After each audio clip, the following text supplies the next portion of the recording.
clear that so-called fake news can have real-world consequences. This isn't about politics or partisanship. Lives are at risk. Lives of ordinary people just trying to go about their days, to do their jobs, contribute to their communities. It's a danger that must be addressed, and addressed quickly. Bipartisan legislation is making its way through Congress to boost the government's response to foreign propaganda, and Silicon Valley is starting to grapple with the challenge and threat of fake news.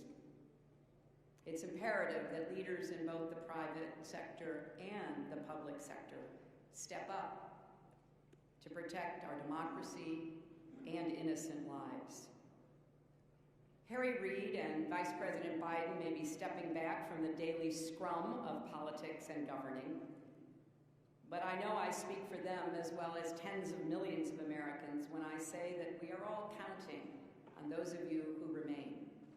Counting on you to defend this institution that all three of us love so much and the democratic values it embodies.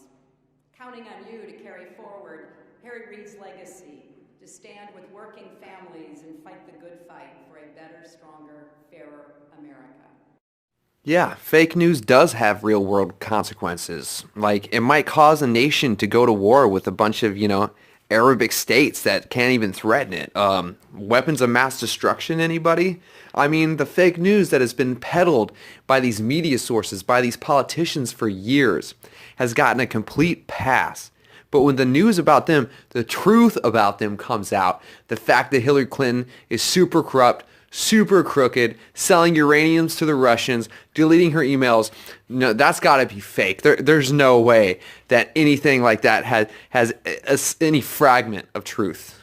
I mean, what about the fake news that Syria, Assad, used weapons of mass destruction, chemical gas against his own people? Oh, guess what? Turns out later that it was actually the rebels that the Americans are backing that gassed their own civilians. How about the war in Georgia for some fake news? The fact that America peddled it as Russian aggression, as the Russians invading Georgia, when it was Georgia that had invaded its neighbor, and Russia simply responded to keep the country that was under its protection as a sovereign nation after NATO had sent its dogs in to conquer the people and to take away their will. The fake news that was peddled about Hillary Clinton's non-for-profit organization, that's supposedly helping all these people while stealing millions of dollars from the Haitians, stealing futures from the Haitians, stealing the livelihoods of all these little girls that Hillary Clinton is supposed to represent. Pure disgusting. Hillary Clinton, we're so sick of you. We're so sick of your crying. Oh, everybody else is to blame for my failure. No, you're to blame, okay? Maybe you shouldn't have been a liar. Maybe you shouldn't have stole all that money. Maybe you shouldn't have deleted all those emails. Maybe you shouldn't have thought that the American people were naive enough to buy your BS. I'm going to say it again. We really dodged a bullet here by Donald Trump being elected, because if Hillary Clinton had become president, this whole fake news narrative would be the law, okay? Anybody that, peddled a line of truth that the government did not approve, did not like, would be labeled a traitor, a Russian spy. Who knows what they would do to them? At least find them, push them out of existence. Breitbart would be gone.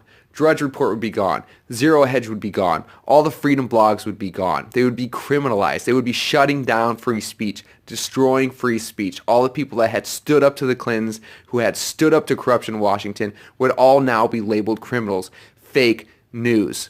Purely disgusting. We are so lucky. Thank you, God. Thank you, God, for letting Trump become the president. Hey, he might not be a perfect man, but compared to Hillary Clinton, he's a saint. Just imagine if the only news that we were allowed to get was from the New York Times or Salon or Slate. Oh my gosh. The end. It would have been the end of the Republic.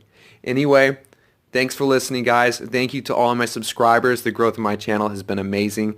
God bless you guys. I'll talk to you tomorrow.